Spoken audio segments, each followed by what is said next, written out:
Hello guys, இன்றைக்கி வீடியோவில் நம்ம என்ன பார்க்க போகிறோம்னா பிரிஞ்சால் கிரேவி, கத்திரிக்காய் கிரேவி தாங்க இன்றைக்கி நம்ம பார்க்க போகிறோம். ஆக்சுவலாக இது கிட்ஸ் ஃபேவரெட்னே சொல்லலாம்.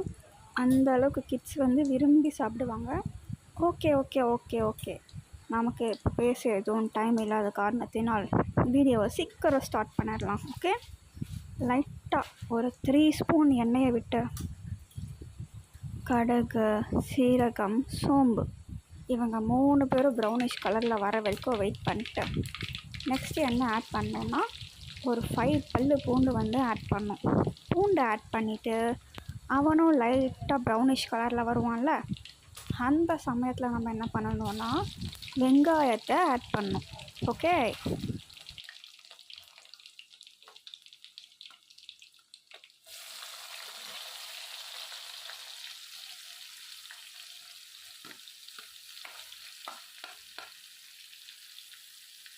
இப்போ நம்ம வெங்காயத்தை ஆட் பண்ணிட்டோம். ஆக்சுவலாக இந்த கிரேவிக்கும் நம்ம எடுத்த வெங்காயம் 3 ஆனியன் தாங்க நம்ம எடுத்திருக்கோம். ஸோ ஆனியன் நல்லா வதக்கிட்டே இருக்கணும். ஒரு 10 மினிட்ஸ் 12 மினிட்ஸ் கிட்ட ஆனியன் நல்லா வதக்கிட்டே இருக்கணும். ஓகேயா? வதங்குற கேப்பில் ஒரு குட்டி ஸ்டோரிக்கு போயிட்டு வரலாமா? ஆக்சுவலாக இந்த கிரேவி எங்கள் ரேணு சித்தியோட ரெசிபி. நான் ஒரு ஃபோர்த் ஸ்டாண்டர்ட் 3rd ஸ்டாண்டர்ட் படிக்கிறப்ப எங்கள் ரேணு சித்தி வீட்டுக்கு ஆனுவல் லீவில் ஸ்டே பண்ணுறதுக்கு போயிருந்தோம். ஒரு 3 டேஸ் கிட்ட நினைக்கிறேன். அந்த 3 டேஸில் ஆக்சுவலாக நான் சின்ன வயசுன்னு இல்லை, இப்போ கூட தான் பிடிச்ச சாப்பாடு மட்டும் தான் நான் நிறைய சாப்பிடுவேன்னா, பிடிக்கலன்னா கொஞ்சோண்டு சாப்பிட்டு விட்டுருவேன். அதனால் எதுவுமே சாப்பிடாதனால எங்கள் சித்தி நான் உனக்கு ஒன்று செஞ்சு தரேன், உனக்கு ரொம்ப பிடிக்கும் பாரு அப்படின்னு சொல்லிட்டு ஒரு கிரேவி ஒரு ரெசிபி செஞ்சாங்க. அந்த ரெசிபி தான் இந்த ரெசிபி. நான் அந்த ரெசிபியை சாப்பிட்டு எங்கள் மம்மிக்கிட்டே, என் சித்தி நீங்கள் எதுவுமே செய்ய தேவையில்லை, நீங்கள் இதையே டெய்லி செஞ்சு கொடுத்தீங்கன்னா கூட நான் சாப்பிட்டுட்டே இருப்பேன் ஜாலியாக அப்படி சொல்லியிருந்தேன் சின்ன வயசில். அப்புறம் எங்கள் மம்மி என்ன பண்ணாங்க, அது எனக்கு பிடிச்சிடுச்சின்னு சொல்லிவிட்டு, ஓகே ரேணு கொஞ்சம் அந்த ரெசிபியை எனக்கு ஷேர் பண்ணு அப்படின்னு சொல்லிவிட்டு அந்த ரெசிப்பியை எங்கள் மம்மி வாங்கிட்டு அதுக்கப்புறம் நான் எப்பப்பெல்லாம் அந்த கிரேவி சாப்பிட்ணுன்னு தோணும் அப்பப்பெல்லாம் எங்கள் மம்மி இது வீட்டில் செஞ்சு தருவாங்க. அப்படி செய்கிறப்ப தான் இந்த வீடியோவை எடுத்தேன். ஓகே ஓகே ஓகே லாங்காக வீடியோ போயிடுச்சு. நம்ம ரெஸ்யூம் பண்ணிடலாம் வீடியோவை. வெங்காயம் நல்லா வதங்கின கேப்பில் கொஞ்சம் கருவேப்பிலையை ஆட் பண்ணிவிட்டு நல்லா வதக்கி விட்டு 1 மினிட்க்கு அப்புறம் நம்ம 3 டொமேட்டோவை கட் பண்ணி ஆட் பண்ணிக்கணும். ஆட் பண்ணிவிட்டு கொஞ்சம் சால்ட்டையும் ஆட் பண்ணிவிட்டு அவனையும் நல்லா வதங்கிட்டே இருங்க. ஓகேயா?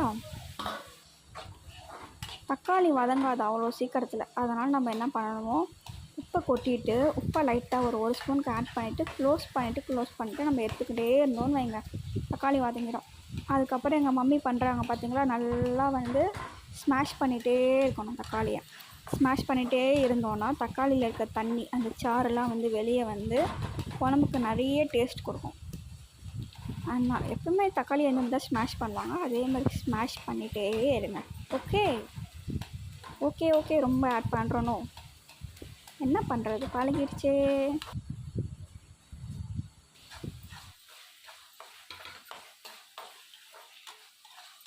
ஆக்சுவலாக இந்த gravy mini version of chicken gravy டேஸ்ட்டில் இருக்கும்.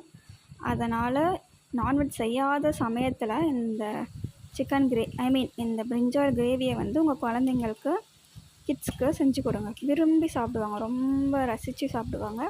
அதனால் 1 டைம் உங்கள் வீட்டில் இந்த ரெசிபியை ட்ரை பண்ணிவிட்டு உங்கள் கிட்ஸ்க்கு பிடிச்சிருந்தா கமெண்ட்டில் எனக்கு ஒரு ஹார்ட் கொடுங்க. அப்புறம் தக்காளி நல்லா ஸ்மாஷ் ஆனதுக்கப்புறம் ஓப்பன் பண்ணிவிட்டு கத்திரிக்காய் இந்த கிரேவிக்கு எங்கள் மம்மி ஒரு 8 to 10 கத்திரிக்காய் கிட்ட எடுத்திருந்தாங்க. அதை இந்த மாதிரி 4 பீஸாக கட் பண்ணிவிட்டு தண்ணியிலையே போட்டு வைங்க, இல்லைனா கத்திரிக்காய் கருப்பாயிடும். கத்திரிக்காயை ஆட் பண்ணிவிட்டு 3 டேபிள் ஸ்பூன் குழம்பு மிளகாய்த்தூளை ஆட் பண்ணிவிட்டு உங்களுக்கு தேவையான அளவு சால்ட்டையும் ஆட் பண்ணிவிடுங்க. ஆட் பண்ணிவிட்டு நல்லா வதக்கி விட்டுட்டே இருங்க. ஓகேயா? வதக்கி விட்டுட்டு அகைன் தட்டை போட்டு க்ளோஸ் பண்ணிவிடுங்க.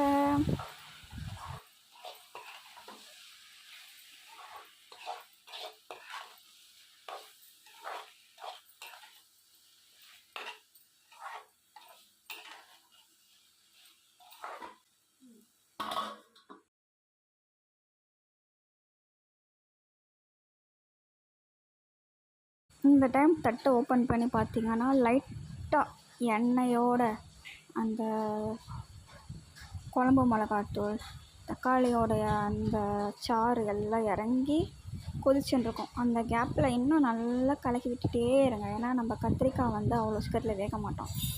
நல்லா கலக்கி விட்டுட்டே இருந்துட்டு நெக்ஸ்ட்டு நம்ம பொடி பொடியாக கட் பண்ண பூண்டையும் ஒரு 3 பூண்டையும் அகைன் நம்ம வந்து ஆட் பண்ணிவிட்டு அவனையும் நல்லா ஒரு 5 to 6 மினிட்ஸ் கிட்ட கலக்கி விட்டுட்டே இருங்க. அப்புறம் மிடில் வந்து ஒரு 2 டேபிள் ஸ்பூன் ஆயில் ஆட் பண்ணிவிட்டு இன்னும் ஒரு 5 மினிட்ஸ்க்கு நல்லா கலக்கி விட்டுட்டே இருங்க. அப்புறம் நெக்ஸ்ட்டு ஒரு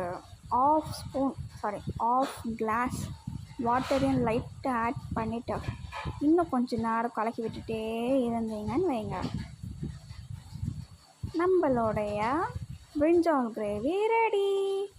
வேறு என்ன, பிளேட்டிங் தான். தட்டில் சாப்பாடை போட்டு கிரேவியை போட்டு சாப்பிட்டுட்டோம். அன்றைக்கி கிரேவி நான் தாங்க செய்ய சொன்னேன் எங்கள் மம்மியை.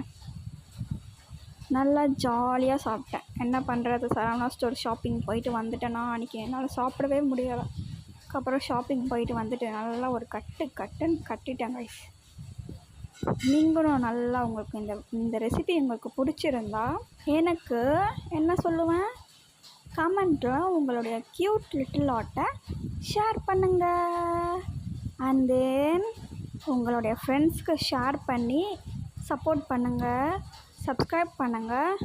அண்ட் தென் உங்கள் எல்லோரையும் அகைன் ஒரு லாங் வீடியோவில் மீட் பண்ணுற வரைக்கும் உங்களுடைய திவ்யா. பாய்.